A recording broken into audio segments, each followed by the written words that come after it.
Amém. Ave Maria, cheia de graça, o Senhor é convosco.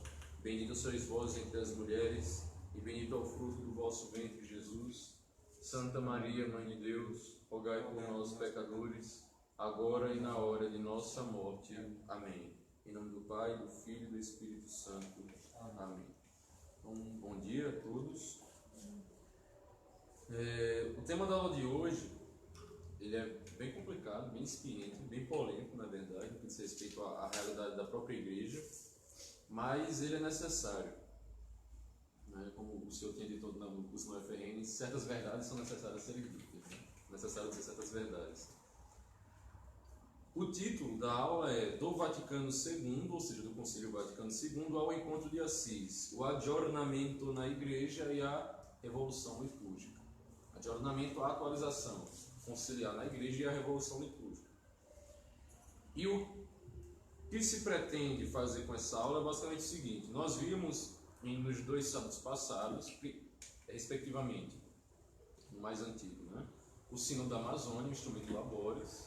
Eu mesmo falei aqui sobre, peguei o Instrumento Laboris, os seus pontos mais escandalosos, e mostrei os erros que ali estavam e toda a estrutura por trás do sínodo, a estrutura revolucionária. Depois tratei como ocorre a destruição dos seminários a partir da teologia da libertação e a partir do lobby gay do seminário, um lobby liberal e progressista que quer minar as vocações, né? E agora nós chegamos a esse tema. E por quê?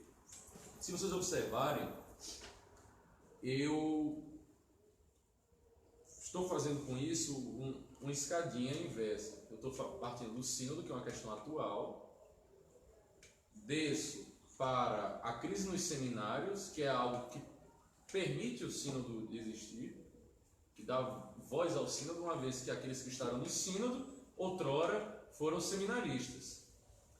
E por fim eu chego agora à crise conciliar e pós-conciliar, que é a gênese disso tudo. Eu vou mostrar aqui que a partir do Vaticano II, que certos elementos da mentalidade sinodal, a pan-amazônica, vamos dizer assim, tem voz e tem espaço na igreja, né?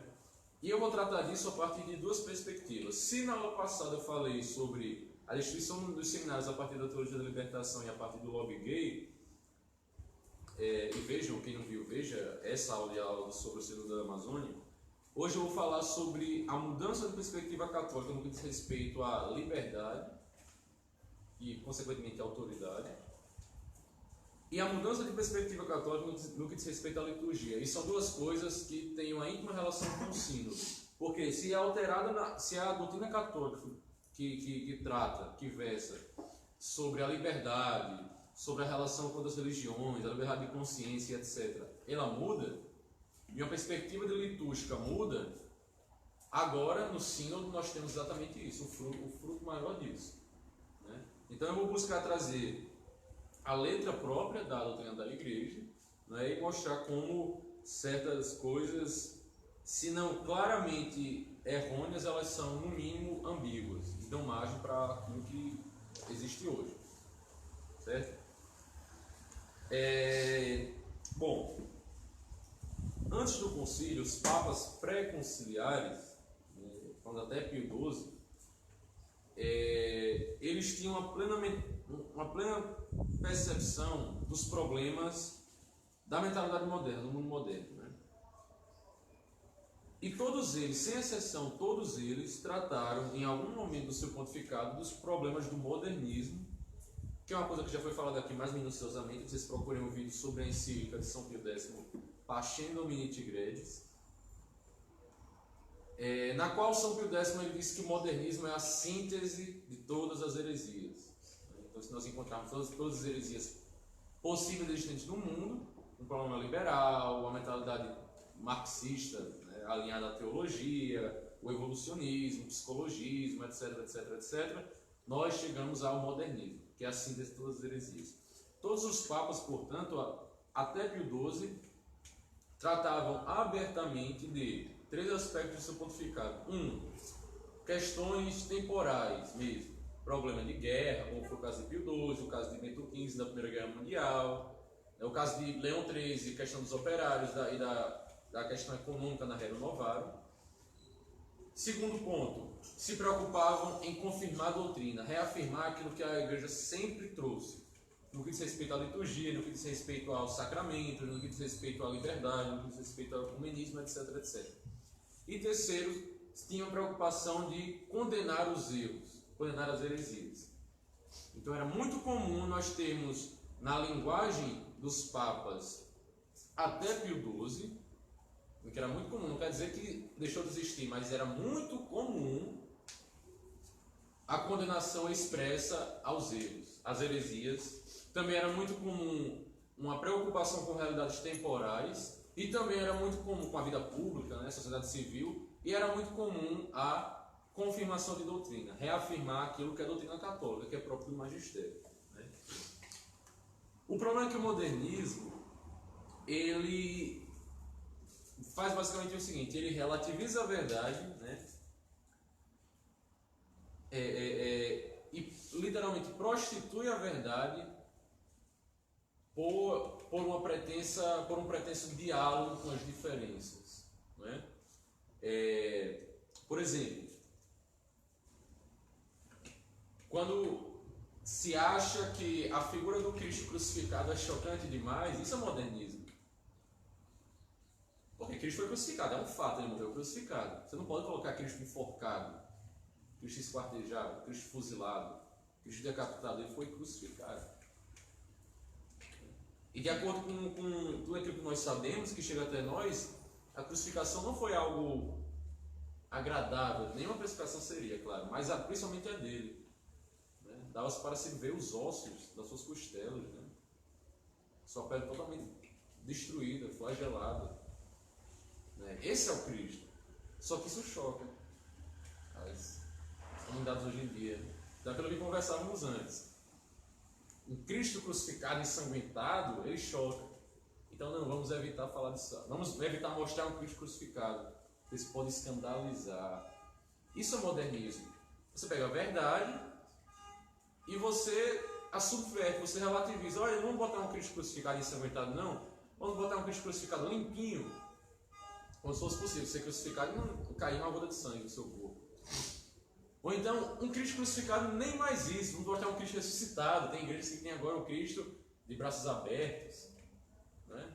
Como tem em Fátima, eu fui a Fátima e claro, não dentro da Basílica de Fátima, mas do lado de fora foi feito o altar, na qual o Papa rezou a missa da canonização dos pastorinhos, dos 3 pastorinhos, e lá o Cristo crucificado, o Cristo ressuscitado, de braços abertos. É horrível, é feio, inclusive, esteticamente falando, não é nem bonito. No que diz respeito a ter sido feito uma imagem daquele jeito, né? Então isso é modernismo. Quando a gente vê o caso eu lembro que havia um programa na Fátima Bernardes, e aí tinha um sujeito de uma banda lá, falando sobre a China, como é que a China tem 1 bilhão de pessoas e ninguém vai ser salvo, né? A gente não pode ser bitolado. Faz meme até hoje, não bitolado. Né? Isso é modernismo. Você subverte a verdade e relativiza em detrimento da boa relação com alguém ou alguma coisa. Entendeu? Então, e esse é um pensamento perigoso e existente no seio da igreja, para o qual os papas sempre inclinaram o seu olhar, a sua observação e o seu cuidado. O que acontece é que o Concílio Vaticano I foi interrompido por uma guerra ocorrida na Itália, e fazia um bom tempo que ninguém tocava no assunto, publicamente, um concílio. Todavia, os papas eles queriam retomar os trabalhos do Concílio Vaticano I, fazendo um Concílio Vaticano II, o segundo Concílio do Vaticano. E um deles foi Pio XII. Pio XII queria um concílio, achava que era importante o concílio, porque era claro, era uma necessidade urgente da igreja traçar meios através dos quais viabilizar uma evangelização para o mundo moderno que havia mudado bastante. Por exemplo, Pio XII sabia que o mundo no qual ele era pontífice não era mais o mundo de São Pio X, não era o mundo de Leão XIII, Não era o mundo de Gregório XVI, do Beato Pio IX, de Bento XV. Isso passou. É um mundo totalmente diferente. Em pouco tempo, no período da Segunda Guerra Mundial, de 39 a 45, tudo mudou. Começam a surgir os primeiros sinais de revolução sexual, a nova teologia, é um movimento francês, entre teólogos franceses, belgas, holandeses e alemães, surge. Experiências litúrgicas, vamos fazer a missa de frente para o povo. A missa de frente para o povo não é uma novidade somente do pós-conciliar. Tem fotos de missa tridentina nos Estados Unidos, o padre rezando a missa tridentina de frente para o povo, versus popolo. O padre rezando, depois entre o padre e o povo o coral e aí o povo vendo a missa. Então, muita coisa nova acontecendo ali. Pio XII sabia muito bem disso, entendia, e ele sentia uma grande necessidade. Vamos fazer um concílio, a igreja precisa de um concílio. Todavia, ele sempre foi alertado pelos seus cardeais para não fazer. Por quê? Porque os cardeais formam o senado do pontífice, né? São seus conselheiros diretos. Os cardeais sempre perceberam e diziam, né? Os sílabos de Pio IX e a Pachene de São Pio X não destruíram o modernismo, ele ainda existe. O modernismo e a mentalidade liberal na igreja ainda existe. Então não convoque um concílio, porque a ameaça modernista ela é atual e ela é imensa. Se o senhor convocar um concílio, nós teremos vozes heréticas, liberais e modernistas falando na Assembleia Conciliar, e só Deus sabe o que pode surgir a partir daí. Não convoque um concílio. E de fato, Pio XII não convocou concílios, outros papas antes dele que queriam retomar o chamado do Concílio Vaticano I não convocaram, e a coisa morreu. Acontece que, em 1958, em outubro de 1958, João XXIII é eleito papa. Ele foi núncio na França, núncio apostólico, ele foi o embaixador da Santa Sé na França, e ele teve um contato, ele observou o surgimento da nova teologia, toda aquela mentalidade que vai dar origem a movimentos como a JOC, Juventude Operária Católica, a JUC, Juventude Universitária Católica. Ele teve contato com o movimento que eu já citei aqui algumas vezes, dos padres operários, padres que viviam mais como operários do que como padres. Aí tinham relações profundas com os comunistas, porque os comunistas estão sempre onde estão os operários, né? Então ele percebeu isso tudo e ele tinha uma mentalidade, João 23 tinha uma mentalidade otimista com relação ao homem. E é uma coisa que muita gente, inclusive eu, fica consternada, fica surpresa. Como é possível que o mundo, depois da Primeira Guerra Mundial, que foi uma desgraça, um show de horrores, depois da Segunda Guerra Mundial, que foi outra aberração, na qual milhões de pessoas morreram, milhões. Nós vimos na Segunda Guerra Mundial a destruição quase inteira de um povo, né, que foi o povo judeu, a perseguição maciça para com massiva para com a Igreja Católica, né, e outras minorias étnicas e ideológicas na Alemanha. Nós vimos quase uma destruição total da Europa, e nós vimos, portanto, o que o homem era capaz de fazer. O que qualquer pessoa, normalmente, faria após o fim da Segunda Guerra Mundial, não confiaria mais no homem. Em Estado algum, em instituição alguma, em poder político algum. É o normal, correto? Senão você perde a confiança na ação do homem, na liberdade humana. O homem tem liberdade e faz isso. Mas o que acontece no mundo inteiro é exatamente o contrário. Surge uma onda de otimismo. Um otimismo na liberdade humana, um otimismo nos frutos que podem surgir da consciência humana, um otimismo nos atos humanos, um otimismo na ação humana. Ação humana é o título de um livro do Ludwig Mises, né? Extremamente anticatólico. O autor, o livro eu nunca li, mas talvez tenha algum problema, não sei. Se cria um otimismo no que o homem pode fazer nos ventos da mudança, nos frutos do futuro e tudo mais, tudo mais. Há uma primavera, né? As florzinhas nascendo no mundo inteiro. Há uma primavera, um desabrochar, alegria. Se a gente parar para ver, para ver melhor, filmes que retratam os anos 50 e os anos 60, são maravilhosos. Os anos 50 é lindo. O período dos anos 50, principalmente nos Estados Unidos, é uma coisa maravilhosa. Não há tristeza. Não há tristeza. As músicas só falam de namoro, você gostar de uma menina, namorar com ela, você se apaixonar, você dar uma volta no carro que você tem, no carro potente. Normalmente é sempre isso. A cultura sempre fica nesse ciclo, né? Ninguém fala dos horrores que a gente acabou de ver. Vamos esquecer isso. Como se fosse possível varrer para debaixo do tapete, nem sei quantas, 50 milhões de mortos, se não me engano. Né? Então, é uma mentalidade otimista que está presente na igreja. O próprio João 23, ele era otimista com relação à liberdade humana, com relação à consciência humana, com relação àquilo que o homem poderia promover, com relação aos seus próprios bispos, o colégio dos bispos, o colégio episcopal. E uma prova disso, né, é que quando ele vai convocar o concílio e ele anuncia que vai, ele foi eleito em 58, em 59 ele já anuncia que vai ocorrer um concílio na igreja. O concílio só veio ocorrer em 62, né? Ele diz o seguinte, né, que nós precisamos abrir as janelas da igreja para ver o que há do lado de fora no mundo e para que o mundo veja o que há dentro da igreja. Aí fica aquela mentalidade de que a igreja precisamos abrir as janelas também para tirar a poeira da igreja. É uma igreja que está ultrapassada, uma igreja que está parada em si mesma, que não está enxergando as mudanças do mundo, que precisa dialogar com as mudanças do mundo.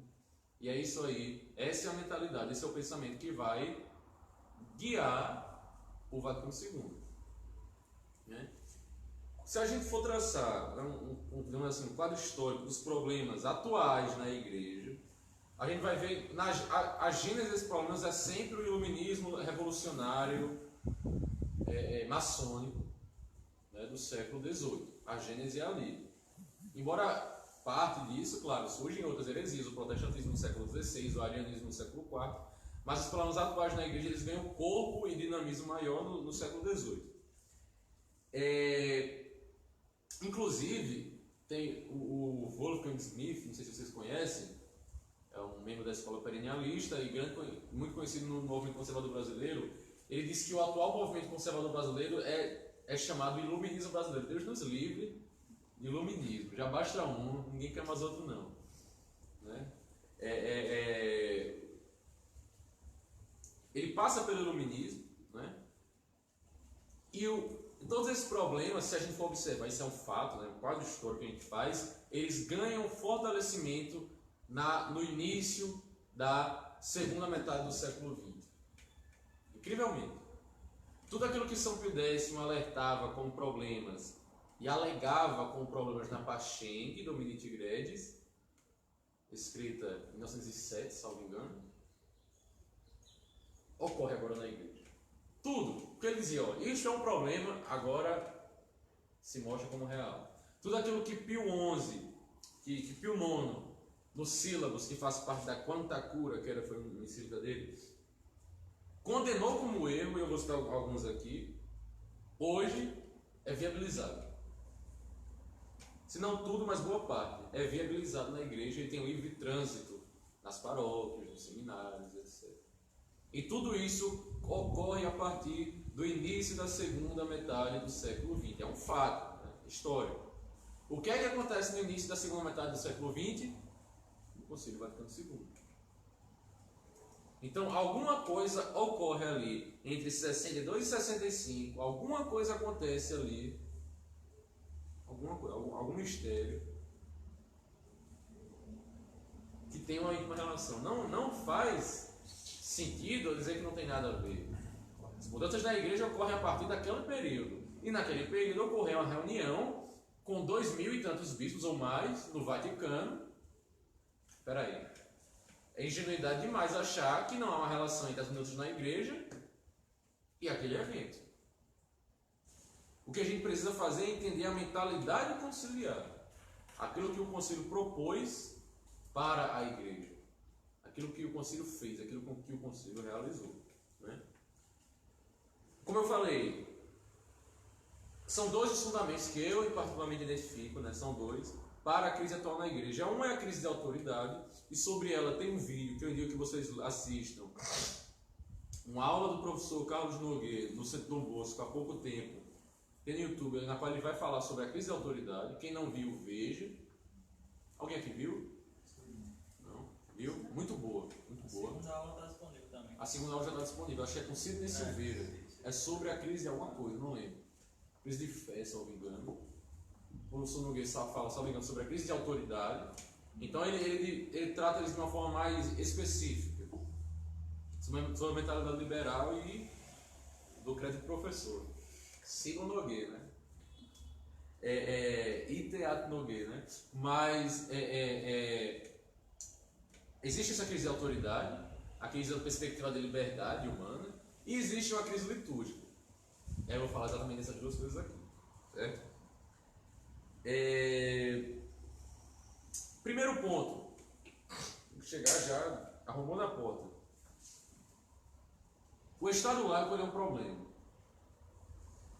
A mentalidade laica ela é danosa, né? Porque todo Estado laico ele é liberal, e por ser liberal ele é anticatólico. É no Estado laico que certas coisas, como o aborto, como o divórcio, como a indústria pornográfica, ganham pouco. Porque se o Estado é laico, ele não está submetido. É aquela máxima, né, dos laicistas. O Estado é laico, ou seja, nós temos a liberdade de qualquer culto. Somente, não é que você é livre para ser católico, só não há um culto oficial. Exatamente por não ser um Estado confessional, que certas extravagâncias no moderno ganham um pouco.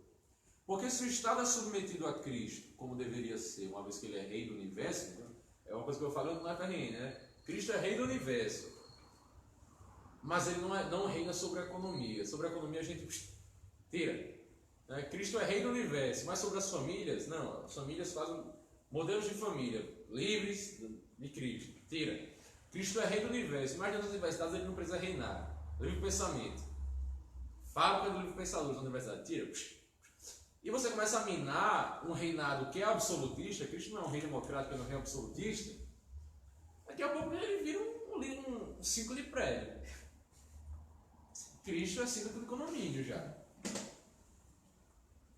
Né?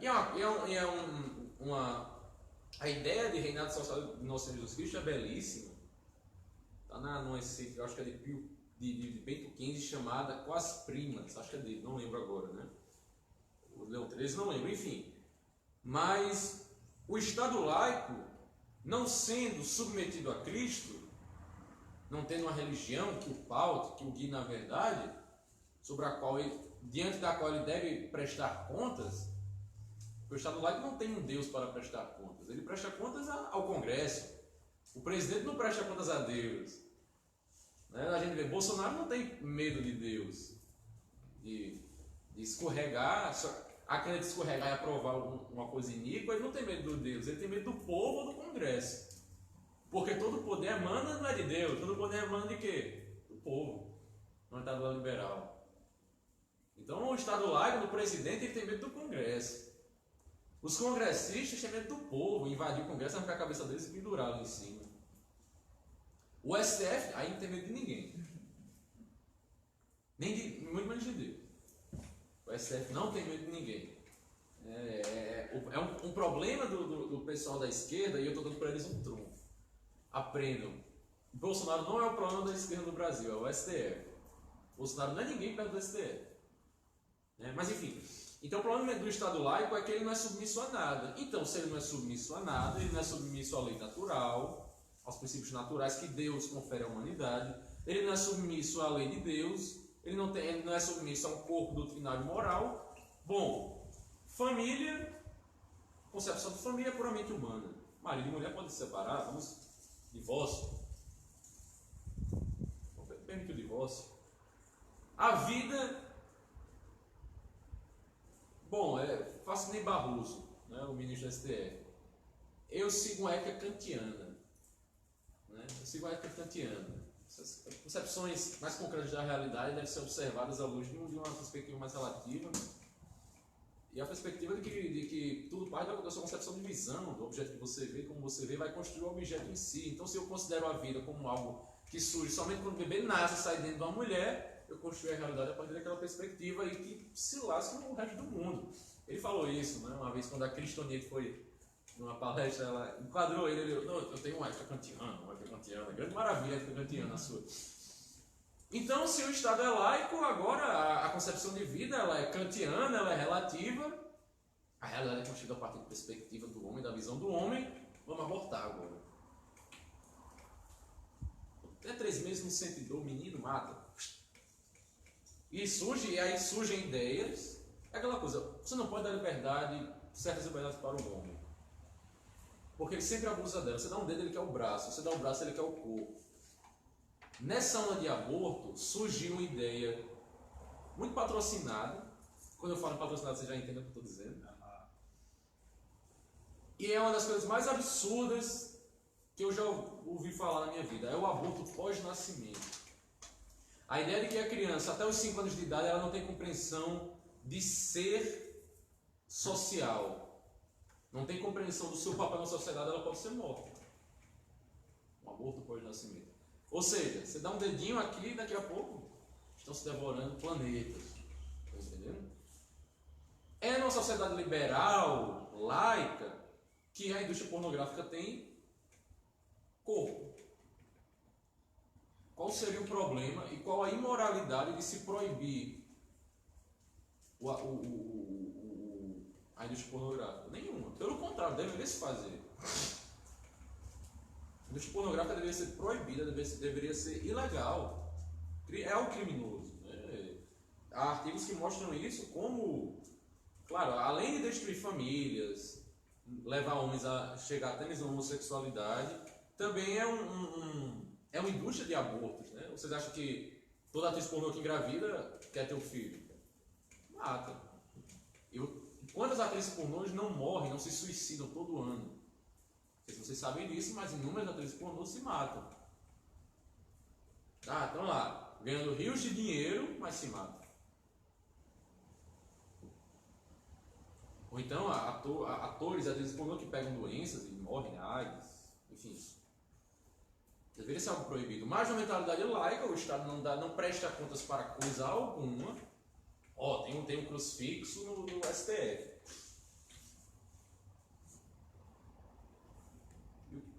E tem centro espírita que tem crucifixo lá. E nem cristão eles são. Né? Mas no Estado laico, portanto, tudo é permitido. Tudo é permitido. É aquela coisa do se Deus não existe, tudo é permitido.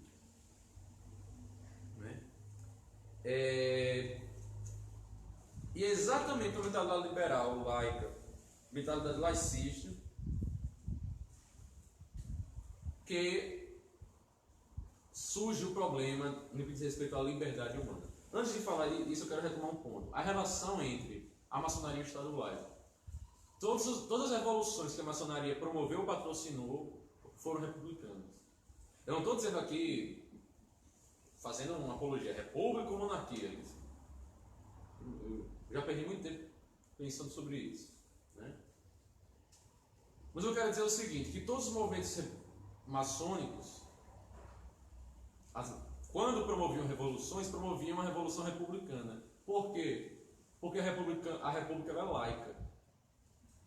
Ela é laicista, pelo menos em sua maioria. A Polônia que está se encaminhando para alguma coisa ali. Mas uma república em si era laicista. Né? E o que é que os maçons são? Inimigos da igreja, inimigos de Deus. Eu dei aqui 2 aulas sobre a maçonaria já. Né? Ora, vamos unir o útil ao agradável. Ou somos inimigos da igreja, inimigos de Deus, vamos pegar um sistema político que favorece a mentalidade laicista, república. E é o que acontece. O Brasil tinha como religião oficial do Império o catolicismo. Ocorre o golpe republicano em 1889, não temos mais. A igreja que cuidava de enterrar gente, né? Agora é cemitério público. E tudo bem, não tenho nada contra cemitério público, não me parece um problema. Mas isso é um espirro. O cemitério público é um espirro. O vírus é uma mentalidade de independência da igreja. E quem quer ser independente da igreja quer ser independente de Deus. Lembre o que Cristo falou aos seus apóstolos, né? Quem vos ouve, a mim ouve. Quem vos rejeita, a mim rejeita. Os apóstolos são que os bispos, o magistério, a igreja. Quem ouve a igreja, ouve Cristo. Quem rejeita a igreja, rejeita o próprio Cristo. É inimigo de Cristo. Em maior ou menor grau, claro. Tem pessoas que são ignorantes, né? Tem outras que são realmente maldosas, tipo Lutero, Calvino, etc. Né?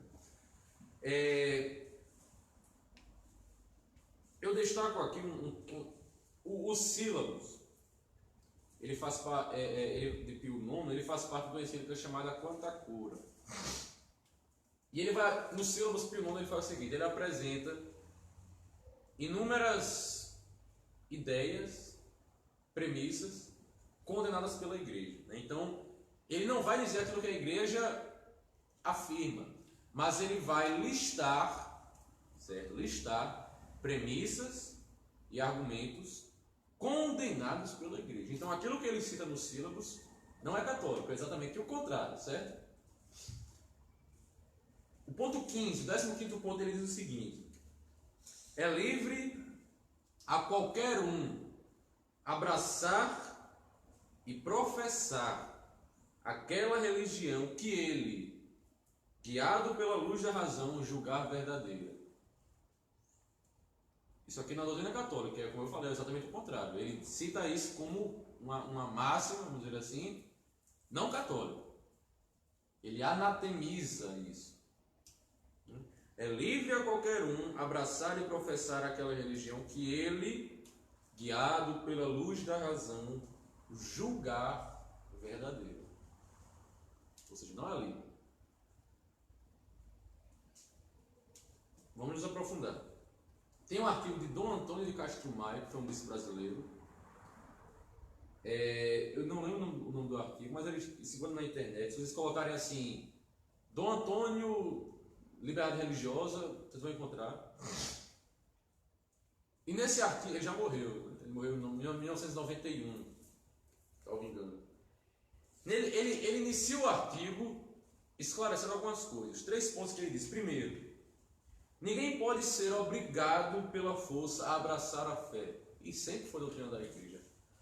A igreja nunca obrigou ninguém a ser católico. Obrigado, você é obrigado, arma na sua cabeça.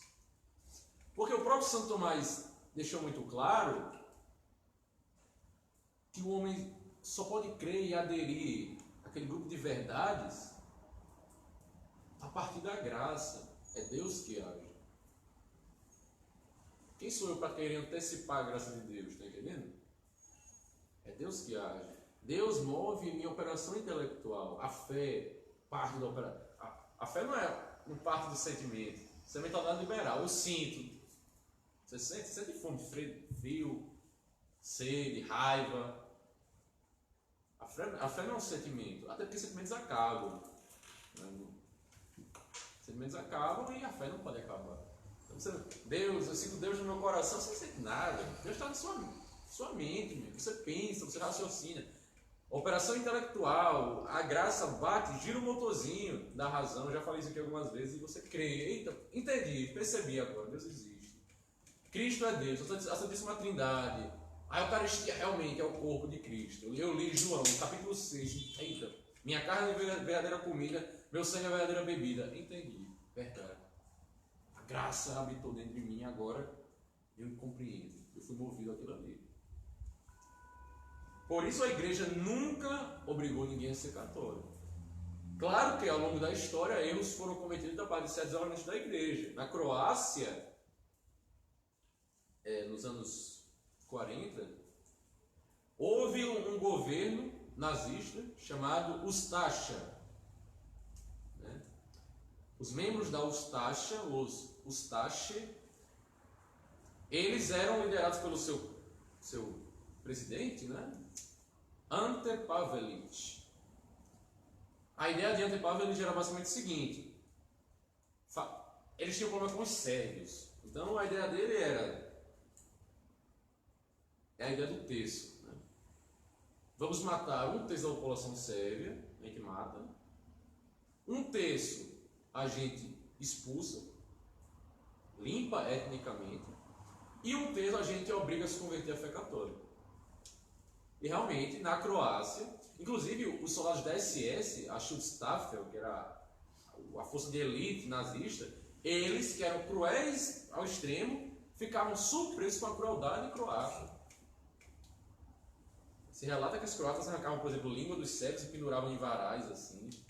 Matavam, tem fotos, né, eles arrancando cabeças. Uma barbárie. E há fotos de bispos croatas fazendo saudação nazista. Mas não era a igreja que era nazista, porque enquanto eles estavam fazendo essa barbaridade na Croácia, Pio XII estava salvando judeu na Itália, que era o Papa, tá entendendo? Então, assim, a igreja nunca, como sua doutrina, permitiu ou endossou a ideia de que alguém deve ser obrigado a abraçar a fé, porque não faz sentido, teologicamente falando. E humanamente também. Você disse que você aceita. Se alguém me obrigar não que isso vai. Deus me dê a graça de nunca apostatar, né? Mesmo diante do martírio. Mas, humanamente falando, você aceita a fé do sujeito somente para livrar a sua vida. Não quer dizer que você aderiu àquele corpo teológico. Né? Segundo ponto, o erro não tem direitos. Tudo aquilo que Deus ordena é verdadeiro, é parte da sua vontade. Deus não erra, Deus não mente, Deus não falha, Deus não peca. Portanto, tudo aquilo que se quer desviar da lei de Deus, da lei natural, é um erro. E nós não temos, o direito ele é legitimado. O erro não pode ser legitimado, ele não deve ter espaço no mundo. Logo, o erro não tem direito. Então, nós não temos o direito de errar.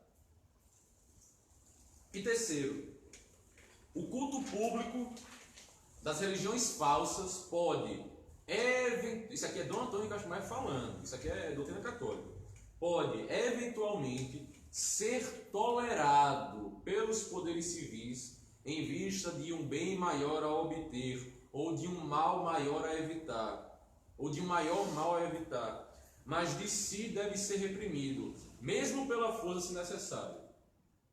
Pronto. Quer dizer isso tudo. Que o Estado confessional ele deve reprimir o culto falso, mesmo pela força, se necessário for. Aí é que está, se necessário. Não quer dizer que tem um grupo de oração protestante aqui da Assembleia de Deus e o Estado manda para todo mundo aqui. Isso não existe. Se necessário fosse, se aquela religião promover um tipo de caos, um tipo de perversão social, se forem muçulmanos promovendo estupros em massa, baseado na sua própria lei, como ocorre na Suécia. Entendeu? O problema é que, sendo a Suécia um Estado liberal, não laico, e não um Estado confessional, o que eles vão fazer com os muçulmanos? É liberdade de culto, né? Casar com criança, minha 12 anos de idade, é liberdade de culto. Se fosse confessional, o Estado iria reprimir isso. E é para se reprimir mesmo. A religião islâmica, onde ela passa, ela só deixa destruição. Né? Tem que ver na história ali. A única prosperidade que o islamismo gerou foi nos próprios países árabes. E porque, de uma certa maneira, eles assumiram uma perspectiva ocidental de mercado, né? Porque senão tinha parado no tempo. Abu Dhabi não era nada, e hoje é um império, é um mundo, né? Então, a liberdade de culto pode ser tolerada. Eu tolero a existência. Mas jamais endossada como uma virtude. Não é virtuoso nós termos 1 milhão de religiões. Isso causa um mal social, uma crise social, um problema social gravíssimo. Os lobbies, por exemplo, no Congresso, ala evangélica, ala católica, ala de religião de matriz africana, né, o pessoal do PSOL, que às vezes nem acredita em Deus, mas anda na linha do candomblé e da umbanda somente para fazer guerrinha, né? Guerra psicológica. Ponto 77 dos sílabos, portanto, o que eu vou ler agora é condenado pela igreja. Na nossa época, não é mais necessário que a religião católica seja considerada como a única religião do Estado, excluindo os outros cultos. Isso é condenado pela igreja. A religião católica deve ser a única religião do Estado. Ponto 78. Por isso, é de louvar que em regiões católicas se tenha providenciado por lei que aos imigrantes naquelas regiões se permita o culto público próprio deles. Isso foi dado pela igreja. Então, na crise migratória que a gente vê agora na Europa, nós temos muçulmanos fazendo culto muçulmano público. E não só público, é uma loucura. Eu vi um vídeo recentemente, eu acho que na Alemanha, um muçulmano falando no microfone numa praça pública para todos os alemães ouvirem ali. Daqui a tantos anos, vocês todos vão ser muçulmanos, nós vamos pegar suas esposas e ninguém faz nada, não tem um cara para dar um tapa na cara daquele homem. No Brasil isso não acontece, realmente. Só nas favelas. Quem não sabe, as favelas estão, os muçulmanos estão chegando nas comunidades, nas favelas. No Rio de Janeiro há inúmeras células muçulmanas, islâmicas. E aí, se a gente unir uma religião que já causa problema com traficantes perigosamente armados, o que é que pode surgir daí? Não falei nada aqui, só propus a reflexão. Eu estou que nem Paulo Freire, eu sou um facilitador. Aqui, reflita, vamos, né? Veja o Gai agir, né? Pois bem, Leão XIII, na sua encíclica Libertas Praestantissimum, ele afirma o seguinte: portanto, na sociedade humana, a verdadeira liberdade não consiste nisto que faças o que te agrada. Tão bonito a gente ver uma coisa dessa, né? A liberdade não é fazer o que lhe agrada. De onde surgiria uma grande confusão e perturbações que terminariam na destruição do próprio Estado. É um profeta quase. Quase uma profecia isso aqui. Né? E se nisto que, através das leis civis, possas mais facilmente viver de acordo com as prescrições da lei eterna. Ou seja, a liberdade não é fazer aquilo que você bem quiser. Usar droga, abortar, matar, me separar, casar 20 vezes. Não é isso. Liberdade é que através das leis civis você possa mais facilmente viver de acordo com as prescrições da lei eterna. Ou seja, o Estado deve dar os meios e a facilidade para a sociedade civil para que o homem viva de acordo com a lei eterna. Ou seja, o Estado deve imprimir na sociedade aquilo que Deus imprimiu na alma humana. Então não basta o senhor STF ter um crucifixo na parede. Eles têm uma crucifixo na parede e ao mesmo tempo eles estão crucificando a alma de criança quando permitem um aborto. Né? Estão crucificando a família quando permitem um divórcio. Não adianta. Não adianta ter bíbliazinha.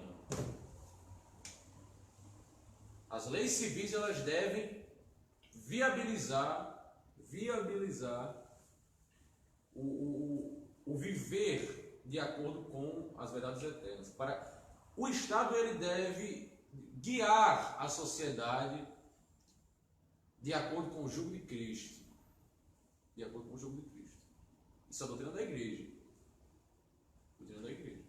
E a realidade bate com isso. Onde há mentalidade laicista, só há desgraça. Mas é tão bonito nós temos uma liberdade humana, liberdade de pensamento, liberdade de consciência, o homem faz.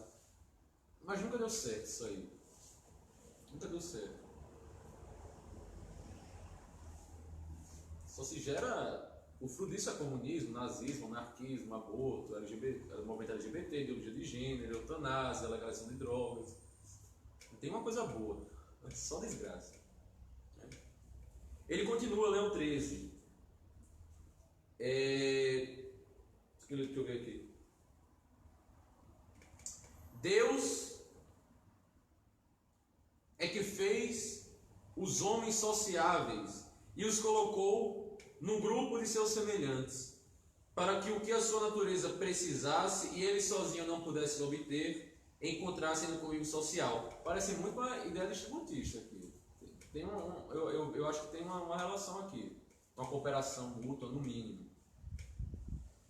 De onde é preciso reconhecer a Deus como Criador da sociedade civil. Hoje a mentalidade é que o homem cria a sociedade, e não que a sociedade é uma ordenação de Deus, é um ordenamento de Deus. Enquanto a sociedade, e em consequência, reconheça ela e lhe cultue o poder e domínio. Condena, pois, a justiça, condena a razão que o Estado seja ateu, ou o que termina no ateísmo se mostre indiferente para as várias, como se diz, religiões. Ou seja, eu quis dizer que tem uma forma de seita, né? Como se diz, eles dizem assim, chamam de religião, né? E a todas promiscuamente conceda os mesmos direitos. Ou seja, a justiça e a razão, a própria razão, condena que o Estado seja ateu, ou aquilo que termina no ateísmo seja indiferente para com as religiões e conceda a todas elas promiscuamente o mesmo direito. Foge da lógica e da razão. Verdade só pode ser uma, correto? Esta camisa só pode ser azul ou vermelha, não pode ser as duas coisas ao mesmo tempo. E o fato é que ela é azul. E pronto. Meu nome é Paulo. Vocês podem achar que eu sou qualquer outra coisa, mas eu sou o Paulo. Eu sou um homem, eu nasci com o sexo masculino. Por maiores intervenções que eu faça no meu corpo, eu nunca vou ser uma mulher. Esta é a verdade. Esta é a verdade. Foge da razão promover um indiferentismo público na sociedade civil entre as religiões. De que todas elas são boas, de que todas elas causam bem-estar, de que todas elas são benéficas e principalmente de que a relação entre inúmeras religiões permite um diálogo que gera bons frutos para a sociedade. Que conversa! No Islã, eu já falei aqui sobre o islamismo, uma aula sobre o islamismo. O que Maomé via em Meca? Uma loucura. Católicos, místicos, judeus, e nessa loucura, nesse caldeirão, surge o islamismo.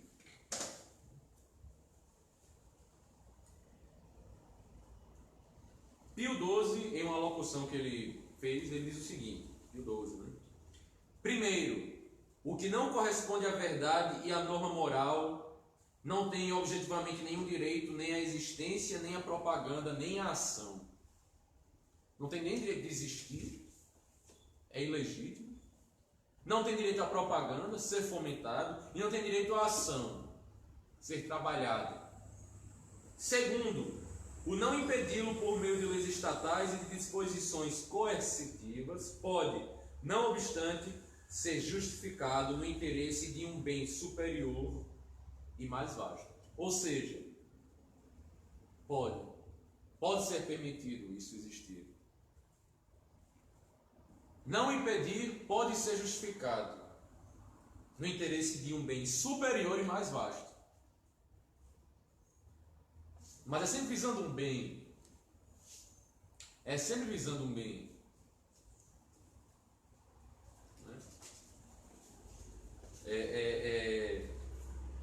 Pois talvez, se por exemplo nós o reprimíssemos uma religião tal, protestante, nós acabaríamos, talvez, dilapidando a ala evangélica, que faz frente a muitos projetos iníquos no Brasil. Então esse é um bem maior que se encontra. Estão entendendo o que eu quero dizer? Esse é um bem maior que se encontra aqui. Agora, Pegando o Catecismo da Igreja Católica, a edição de 92, né, de João Paulo II, o que é que ele diz sobre liberdade? Né? Em matéria religiosa, ninguém seja obrigado a agir contra a própria consciência, nem impedido de agir dentro dos justos limites, de acordo com ela, em particular ou em público, só ou associado a outrem. Esse direito funda-se na própria natureza da pessoa humana, cuja dignidade a faz aderir livremente à verdade divina que transcende a ordem temporal. Por isso, este direito continua a existir ainda para aqueles que não satisfazem a obrigação de procurar a verdade e de aderir a ela. Ou seja, a liberdade de consciência é um direito natural, segundo o Catecismo de 92. Baseado no documento do Concílio, que é o Dignitatis Humanae. No seu segundo ponto, ele diz o seguinte, e é bonito, a primeira frase é belíssima: estão igualmente obrigados a aderir à verdade conhecida e a ordenar toda a sua vida de acordo com as exigências da verdade. Está falando sobre os homens, sobre o homem. Não podem, no entanto, satisfazer a esta obrigação de maneira consentânea a própria natureza humana, a sua própria natureza, a não ser que gozem de liberdade psicológica e, ao mesmo tempo, de imunidade de coação externa.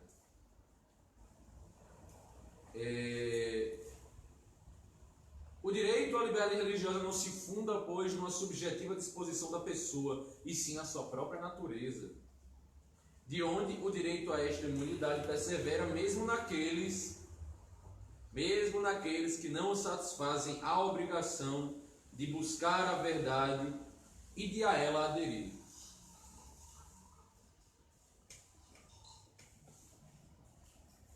E seu exercício não pode ser impedido desde que se ressalve a justa ordem pública. Alguém viu algum problema aqui? Eu vou repetir o começo e o final. Estão igualmente obrigados a aderir à verdade conhecida e a ordenar toda a sua vida de acordo com as exigências da verdade. Final. O direito a esta imunidade, ou seja, a liberdade, persevera mesmo naqueles que não satisfazem a obrigação de buscar a verdade e de a ela aderir. Vamos lá. Vocês são obrigados ou não? Está entendendo? É confuso. E a Dignitatis Humanae, junto acho que é da Lumen Gentium, ou da Gaudium et Spes, são os dois documentos mais complicados e os que mais geraram problemas. Porque se cria a ideia de que... a Nostra Aetate é outro também, muito complicadíssimo. Se cria a ideia de que o homem é obrigado à verdade, mas a liberdade é um direito natural e o homem tem o direito de agir com liberdade mesmo se não quiser ser guiado a partir ser guiado para a verdade e pela verdade, agir de acordo com a verdade, em busca da verdade. Vamos lá. O que é direito agora? O que é direito agora? Você lê as premissas condenadas nos símbolos, você lê isso aqui e você fica de cabelo em pé. Leão XIII, naquela mesma encíclica que eu citei, ele diz o seguinte: também se inculca muito a liberdade que chamam de consciência, a qual se deve entender no sentido de que a cada um seja lícito, segundo o seu alvedrio, cultuar a Deus ou não cultuá-lo. Os argumentos arrolados acima são bastantes para convencer, mas pode também entender-se neste sentido de que seja homem lícito na sociedade seguir e executar sem impedimento algum a vontade de Deus e seus mandamentos. Esta é a verdadeira, a liberdade digna dos filhos de Deus, que defende honestissimamente a dignidade da pessoa e isenta de qualquer violência ou injúria. Ela foi sempre desejada e muito estimada pela Igreja. Ou seja, o homem tem liberdade para aderir a Deus. E não a simples liberdade para adorá-lo, não. Ele é obrigado a aderir à verdade, mas ele tem imunidade mesmo se não quiser satisfazer essa obrigação. Eu estou falando aqui de campo teológico. Não quer dizer que um ateu vai ser expulso do país. Mas teologicamente falando, isso aqui é extremamente confuso. E é essa confusão que causa muitos problemas. É essa confusão que gera episódios como o recente de São Paulo. Vocês viram? Na Catedral da Sé, Dom Odilo e outros líderes religiosos falando sobre o sino. O que diabos um líder da Umbanda, eu acho, tem a dizer sobre o sino da Amazônia? Que direito ele tem de falar sobre alguma coisa na igreja?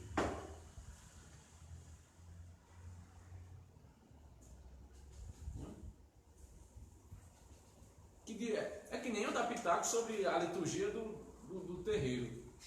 Ó, tá bonitinha, não tá? Toca o tambor melhorzinho, mais rápido, por favor. Não, isso não importa. A única relação que eu tenho com religiões de matriz africanas é que ela é tudo errada. Estão todas erradas. Sim.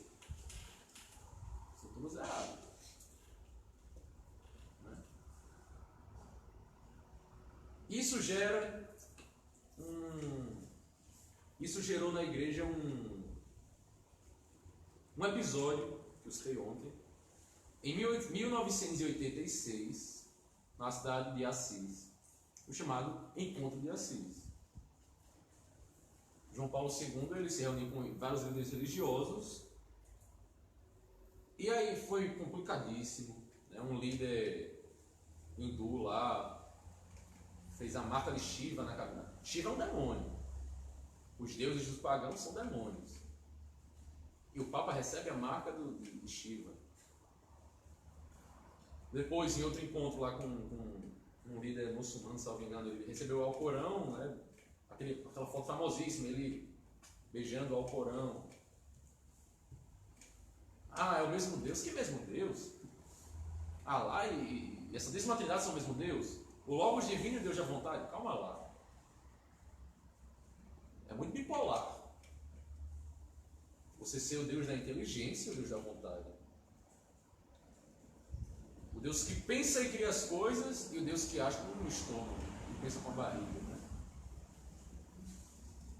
Então, o que eu estou fazendo aqui é dizendo para vocês que isso tudo é ambíguo demais, é confuso demais. E se você pegar um católico que viu aquilo que Pio XII falou, estudou, o catecismo dele era baseado nisso aqui, 10 anos depois tudo muda agora. Tudo muda.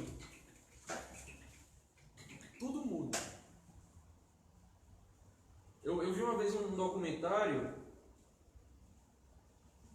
na qual se cita, né, que quando ocorreu o encontro de Assis, um bispo viu aquilo, botou a mão assim na cabeça e falou, né, é o fim das missões.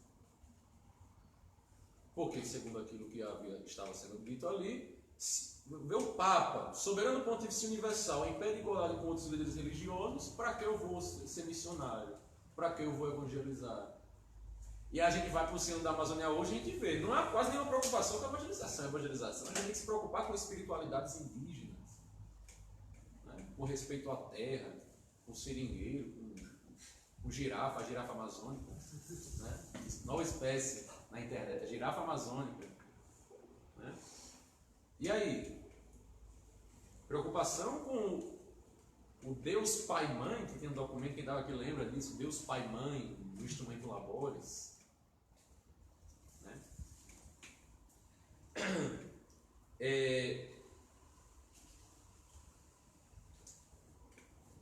Os teólogos católicos, pelo menos antes do Vaticano II, eles sempre distinguiam 3 tipos de liberdade. A liberdade psicológica, que era o livre-arbítrio, a liberdade física, ou seja, a ausência de coerção, você não ser obrigado a algo, e obrigado fisicamente a algo, e a liberdade moral. Por exemplo, uma pessoa não quer trabalhar, certo? Ele tem a liberdade psicológica, ele tem um livre-arbítrio de não querer trabalhar, quer ficar em casa, deitado numa rede. Ele tem liberdade física, não vai vir um policial e bora para trabalhar, mas ele não tem liberdade moral. Né? A lei moral obriga a trabalhar, a tirar o seu sustento, ao invés de roubar. Estão entendendo? No século XIX, eu destaco aqui dois grandes brasileiros aqui do Brasil, ou católicos aqui no Brasil, que trataram dessa questão de liberdade com maestria. Né? O primeiro deles é Dom Macedo Costa, da Príncipe do Pará, durante a questão religiosa, que Dom Pedro II, dito imaculado por alguns, traiu a igreja.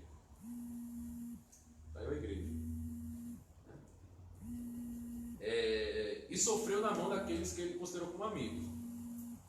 Sabia muito bem onde ele estava pisando. Não caiu num golpe republicano de besta. Né? E o outro filósofo católico, José Soriano de Souza, combateram muito na sua época a separação entre igreja e Estado, a liberdade de cultos. Né? E Dom Macedo Costa escreveu o seguinte: ora, tal é o catolicismo, religião divina, a única que se demonstra, religião perfeitamente lógica, coerente, harmônica, sujeitando nosso espírito à fé, mas à fé razoável. Logo, a religião católica deve excluir e condenar todas as outras. Logo, o católico não pode admitir a liberdade dos cultos. Mas é mais importante aquilo que ele explica no final, que o respeito às convicções alheias implica a sua veracidade. Não basta a sinceridade. O que ele quer dizer com isso? Que eu não posso sair... É aquela coisa, né? Você pensa diferente de mim, eu respeito sua opinião. Olha, calma lá. Calma lá. Não basta que o indivíduo que pense aquilo seja sincero. É necessário que seja verdadeiro. Olha, eu sou a favor do aborto, eu sou contra o aborto, você é a favor do aborto. Mas eu respeito sua opinião. Quem respeita a opinião dele?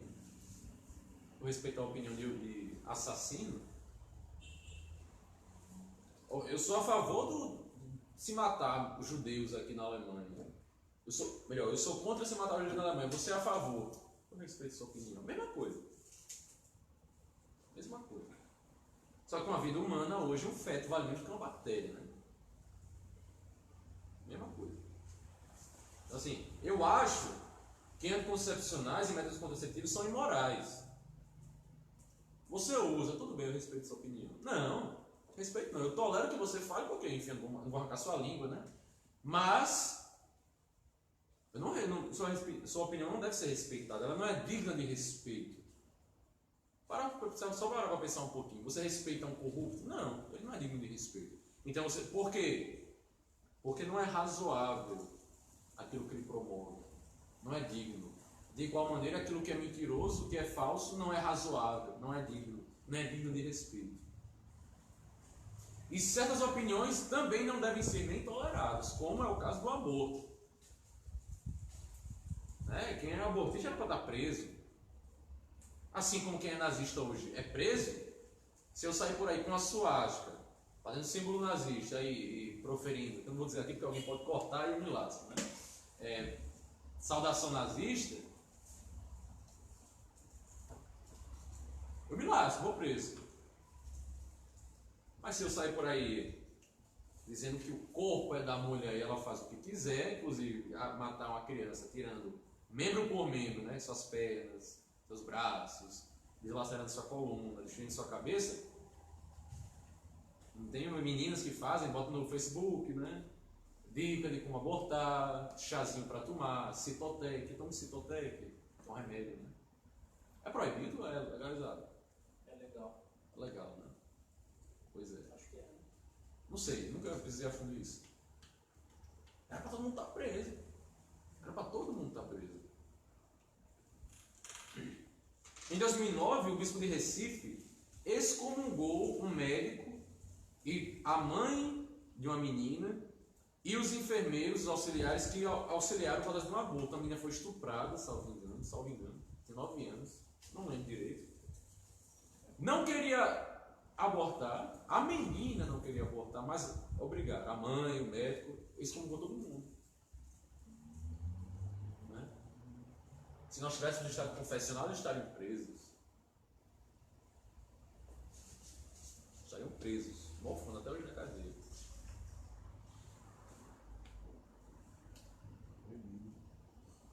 Oi? É proibido. Citoteca é proibido, pelo menos. Né? Pelo menos. O que acontece então é que vocês veem as mudanças nisso tudo, de perspectiva católica com relação a certas coisas. Dentro do concílio, do furacão do Concílio Vaticano II, surgem alguns nomes, surgem não, eles sempre existiram. Sempre existiram não, mas eles já existiam anteriormente. Que outrora eram condenados, ou no mínimo suspeitos, e lá se tornam peritos. Karl Rahner, Yves-Marie Congar, Marie-Dominique Chenoux e tantos outros. Kilbeck, era holandês. Eles eram todos liberais, heterodoxos, alguns condenados expressamente, outros sempre tinham um problema com o Santo Ofício, que hoje é a Congregação para a Doutrina da Fé, e se tornam peritos do concílio. Peritos. Né? Mas por que esses nomes suspeitos foram aprovados? Porque naquela época a mentalidade eclesial já não era mais de confirmar a fé e, se necessário, condenar o erro, mas de dialogar. Agora nós vamos dialogar com o diferente. E aí, bom, se você dialoga com o diferente, você dialoga até com heresia. Né? Isso, como eu havia dito, João 23, quando ele anunciou o concílio, ele disse o seguinte: vou abrir a janela da igreja para que possamos ver o que acontece do lado de fora e para que o mundo possa ver o que acontece na nossa casa. Em 72, Paulo VI disse o seguinte, Paulo VI era o Papa, né? Diríamos que, por alguma fresta misteriosa, não é misteriosa, por alguma fresta, a fumaça de Satanás entrou no templo de Deus. A dúvida, a incerteza, a problemática, a inquietação, a insatisfação, a confronto. Ou seja, um abre a janela para o mundo, o outro diz, por alguma fresta entrou a fumaça de Satanás da igreja. Não é? O grande problema é que é tudo muito ambíguo. E por que ambíguo? Porque muitas mentes trabalharam os bastidores para aquilo. Quando existiam comissões para elaborar os textos base, né, para o concílio, as comissões preparatórias. Dom Marcelo Lefebvre, que muitos julgam, ele estava extremamente animado com o Concílio Vaticano II. Inclusive na sua obra Carta Aberta aos Católicos Perplexos, ele disse que era necessário uma renovação em certos aspectos, não uma revolução. Só que chega ao concílio, vamos começar os trabalhos agora, os esquemas preparatórios, tipo um instrumento labores, né, que vai nortear as discussões conciliares, joga fora. Vamos agora trabalhar em outras perspectivas. Já era. Foi tudo muito bem armado, tudo arquitetado. Né? Então, como eu falei, João Paulo II se encontra com outros líderes religiosos para discutir, para conversar, para dialogar. Só que Pio XI, na sua Mortalium Animus sobre o ecumenismo, diz o seguinte: não é lícito promover a união dos cristãos de outro modo, senão promovendo o retorno dos dissidentes à única verdadeira Igreja de Cristo, dado que outrora, infelizmente, eles se apartaram dela. Ecumenismo só é com quem é cristão, e não é para dialogar e ficar bem na fita, é para trazer de volta para a igreja, é para converter. Um filósofo francês que trabalhou no concílio, chamado Jean Guiton, ele era amigo de Paulo VI, quando ele era cardeal. Ele disse o seguinte numa entrevista: em Paulo VI havia a intenção ecumênica de eliminar ou pelo menos de remover ou atenuar o que na missa era demasiado católico em seu sentido tradicional, com o fim de aproximar a missa católica da missa calvinista.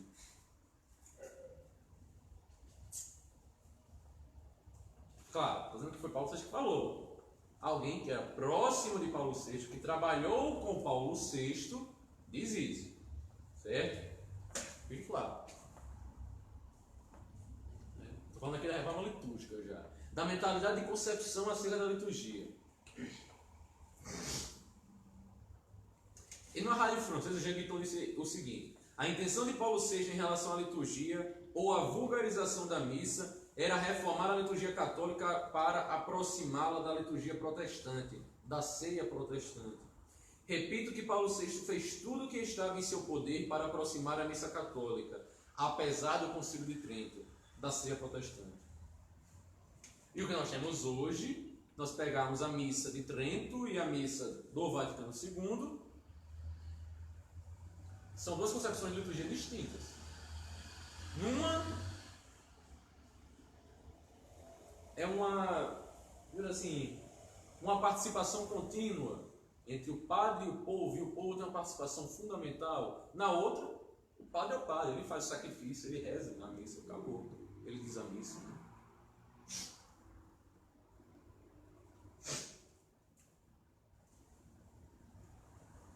Ele escreveu uma exortação pós-sinodal, salvo engano, Paulo VI, chamada Ecclesiam Suam, ou é uma encíclica, não lembro agora. Escreveu o seguinte: descobre-se no diálogo como são diversas as vias que levam à luz da fé. Você pode pegar água, por favor? Mas como, apesar disso, é possível fazê-las convergir para o mesmo fim. Diversas vias que levam à luz da fé. Mas é possível fazê-las convergir para o mesmo fim. Ele não fala das vias dissidentes e convergi-las para a verdade. Ele fala das diversas vias. E aqui se inclui a via católica. Você vai adaptar a via católica junto com as outras para elas caminharem para o mesmo fim. Está entendendo? Ainda que sejam divergentes, podem tornar-se complementares. O que vai complementar a doutrina católica? Levando o nosso raciocínio para fora das cenas comuns e obrigando a aprofundar as investigações e a renovar os modos de expressão. Isso aqui é muito comum no instrumento Labores, dialogar com espiritualidades distintas. Isso está no instrumento Labores. A gente sabe de onde vem isso aqui, não surge do nada. Não é? Obrigado.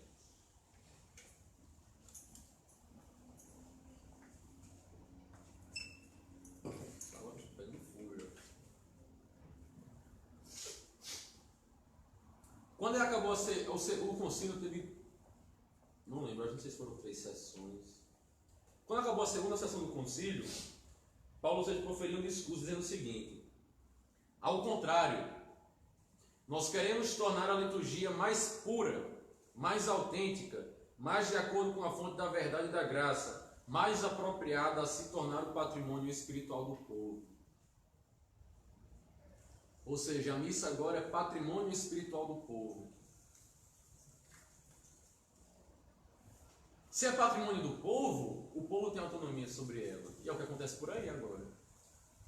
Missa rock, missa sertaneja, missa afro, missa da macumba, missa do quilombo, missa crioula, missa de cura e libertação.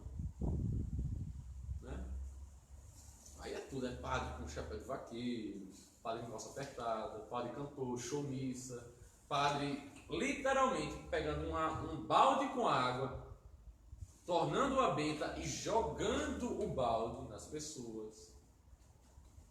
Ou então pegando um negócio que o pedreiro usa para, tipo uma vassourinha, pegando água benta com isso e jogando no povo. Tá entendendo?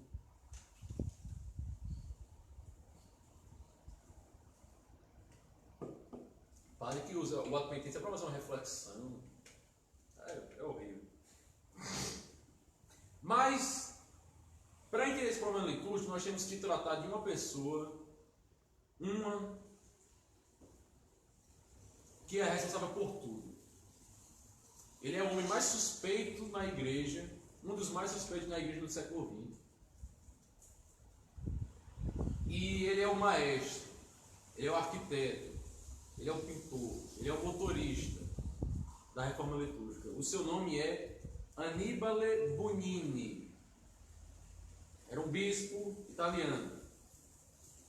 Quem colocou Annibale Bugnini para trabalhar,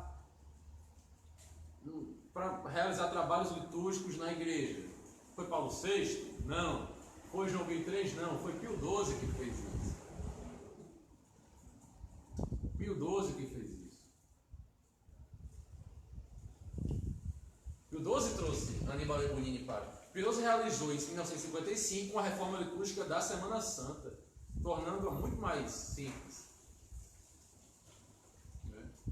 Mas, obviamente, Pio XII não tinha a ideia de reformar a liturgia universal da igreja e muito menos de aproximá-la de uma ideia protestante, né? Enfim, aparar arestas, né? Diminuir diferenças e distâncias. Annibale Bugnini, numa entrevista para o jornal L'Osservatore Romano do dia 11 de março de 65, ele disse o seguinte: estou na fonte, baixa na internet. Desejo eliminar do futuro rito em elaboração, porque o concílio elaborou um documento chamado Sacrosanctum Concilium, que fala sobre liturgia. Esse documento ele vai ser usado como fundamento para a reforma litúrgica, para a missa nova, promulgada em 69.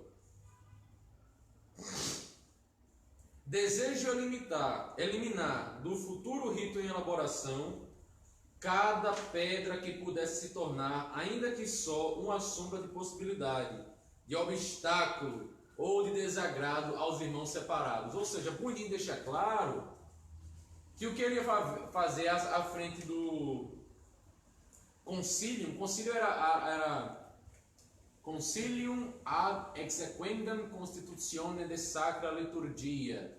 Era a comissão que foi responsável por elaborar a missa nova. E ele estava à frente. Tanto é que depois, alguma coisa aconteceu que Paulo VI exilou ele no Irã. Ele foi virar, acho que, emissário apostólico no Irã. Ninguém sabe o que aconteceu.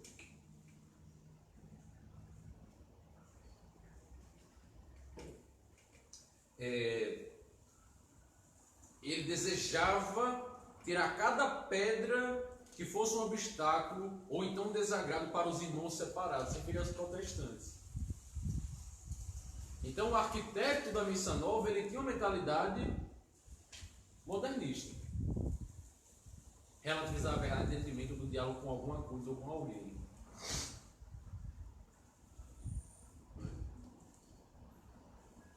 Sacrosanctum Concilium, número 34, documento do concílio. Brilhem os ritos pela sua nobre simplicidade. Sejam claros na brevidade e evitem repetições inúteis. Devem adaptar-se à capacidade de compreensão dos fiéis e não precisarem, em geral, de muitas explicações. Evitem repetições inúteis. O que é inútil na liturgia? O que é inútil na liturgia? Seria a possibilidade de um novo confíteor, nas orações ao pé do altar e outro antes do ato penitencial, ou antes da comunhão, como há na missa estudantina? É o fato do Kyrie ser Kyrie eleison, Kyrie eleison, Kyrie eleison, Cristo eleison, Cristo eleison, Cristo eleison, Kyrie eleison, Kyrie eleison, Kyrie eleison, e agora é Kyrie eleison, Kyrie eleison, Cristo eleison, Cristo eleison, Kyrie eleison, Kyrie eleison. É o quê? É o fato da oração do lavabo no ofertório ser enorme, enorme, grande pra caramba, e agora uma oração que demora 2 minutos a ser rezada, agora o padre diz: lavai-me, Senhor, das minhas culpas e purificar os meus pecados. É isso? Que é evitar repetições inúteis? O que acontece é que o Concílio de Trento, que promulga o rito de São Pio V, diz o seguinte: se alguém disser que as cerimônias, as vestimentas e os sinais exteriores que a Igreja Católica usa na celebração das missas são incentivos à impiedade e não a serviço da piedade, seja anátema. Seja anátema. Entendeu? Isso é um concílio infalível dogmático. Anátema. Bento XVI. Qual foi o erro de Bento XVI no motu proprio sumorum pontífico? Ele não deu ao motu proprio sumorum pontificum uma característica de infalibilidade. Ele não, se ele tivesse dito, um exemplo no final, seja anátema quem não obedecer às orientações formais e universais da Santa Igreja Romana no que diz respeito à celebração da missa segundo as normas litúrgicas do missal de 1962. Pronto. Seja anátema, acabou. Quem fizer está excomungado. Quem não fizer está excomungado. Mas não fez. Para quem não 62, porque a missa tridentina tiveram edições de seu missal. Por exemplo, a última edição do missal tridentino foi de 62. João XXIII o fez. Ele acrescentou o nome de São José na oração eucarística do cânon romano. Então é uma nova edição do missal. Somente isso para vocês entenderem. Então, Trento diz que se alguém disser que os sinais exteriores na missa, esse sinal de imperância seja anátema, Sacrosanto Concílio pede que a gente evitemos, né, repetições inúteis. Brilhem os ritos pela sua nobre simplicidade. Sejam claros na brevidade. E aí a gente vai enxugando.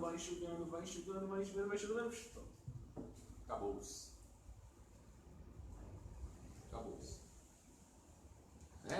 Eu não lembro agora o número, mas o cerimoniário, né? Então eu estou do lado do padre. São inúmeras peregrinações que o padre faz o tempo todo. No Inconvers Missa, no Tauro Nosso também Nomine Domine. Depois, no Confiteor. Depois, quando ele vai para o altar, ele sobe para o altar, vai começar a rezar o introito, ele faz o sinal da cruz de novo. Depois, no Glória, ele faz o sinal da cruz no final do Glória. Depois ele faz no Glória não, ele faz no Credo. Depois faz nos Santos. Durante a oração eucarística faz também. Faz com a patena, o sinal da cruz, beija a patena. Se curva várias vezes. Haja o sinal da cruz sobre as oblatas, a hóstia, o cálice, os dois. Isso tudo foi se perdendo. Segundo o rito de Paulo VI, hoje em dia o padre faz o sinal da cruz no começo da missa, na bênção final. Se rezar a oração eucarística 1, o cânon romano virou a oração eucarística 1, faz mais um e faz um sobre as oferendas. 4. Bom, enfim. 4. Se eu não me engano, são 30 e poucos sinais da cruz que ele faz. Agora são 4. Então, a missa nova obedece essa procissão do contínuo. Obedece. Nesse sentido, né? Então é isso. A gente sabe como a gente chegou hoje. O que é que permitiu? O que é que abriu as portas para a gente ter o que a gente chega hoje? O que a gente tem hoje, né? Para a gente ter um sino da Amazônia com um documento esquizofrênico, teologicamente falando, e que dá margem para todo tipo de horror. O sínodo vai começar amanhã. Não sei se vocês estão fazendo, mas façam, se não estão fazendo, todos os dias rezem um texto e ofereçam ao mínimo uma dezena do texto nas intenções que o cardeal Burke e Nota Nacional lhe pediram, né? Para que o Santo Padre confirme os irmãos na fé, condene os erros e as heresias, e para que impeça o fim do celibato sacerdotal e faça um jejum pelo menos uma vez na semana. Pelo menos não, é uma vez na semana faça um jejum. Na sexta-feira, né? Normalmente se faz. Porque ninguém sabe o que vai acontecer do dia 6 ao dia 27 desse mês. Então, pois a igreja não acaba jamais, né? Eu digo mesmo, quanto mais eu estudo sobre esses problemas, mais católico eu fico. Porque mais ainda eu creio nas palavras de Cristo, que as portas do inferno não prevalecerão. Mais ainda eu creio nas palavras de Nossa Senhora em Fátima: por fim, o meu imaculado coração triunfará. Isso passa. Problemas, certos bispos, certas teologia da libertação, segundo a maçã, isso passa. Isso passa. Nem que passe com Cristo vindo, todo mundo morrendo, mas passará, acabará. Não haverá heresia no céu. Não haverá heresia no céu. Sejamos os melhores católicos que nós possamos ser. Porque a gente tem que lembrar o seguinte: cada época de crise é salva por um ou por um punhado de santos. Por um punhado de santos que sustenta a igreja inteira. Né? Bom, vamos para a missa. Santidade, nos confessar, vida sacramental, comungar e sempre oferecer aquela comunhão pela igreja. É importante. Então, rezemos agora uma salve rainha, pedindo a Nossa Senhora que esmague essas serpentes, né, que tentam destruir a igreja. Em nome do Pai, do Filho e do Espírito Santo. Amém. Salve rainha, mãe de misericórdia, vida, doçura e esperança nossa, salve. A vós bradamos os degredados filhos de Eva, a vós suspiramos, gemendo e chorando neste vale de lágrimas. Eia, pois, advogada nossa, estes vossos olhos misericordiosos a nós ouvei, e depois deste desterro mostrai-nos Jesus, bendito o fruto do vosso ventre.